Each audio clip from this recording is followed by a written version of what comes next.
Doctor Debapriya Bhattacharya যে এটা হবে কি হবে না রাজনীতিবিদদের উপর যদিও নির্ভর করে, যেটা আইনুন নিশাত সাহেব বলেছেন।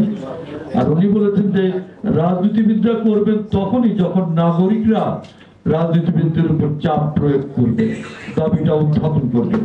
সুতরাং আজকে আমাদের সকলের এটা টিম ওয়ার্ক হিসাবে সকলের সম্মিলিত উদ্যোগ নিতে হবে। আমি কথা বাড়াবো না, আমাদের মহাসচিব সাহেব বক্তব্য রাখবেন।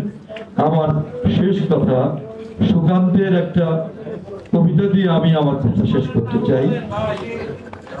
চলে যাব তবু আজ যতক্ষণ দেহে আছে প্রাণ, প্রাণপণে পৃথিবীর সরাব জঞ্জাল। এ বিশ্বকে এ শিশুর বাসযোগ্য করে যাব আমি, নবজাতকের কাছে এ আমার দৃঢ় অঙ্গীকার। অবশেষে সব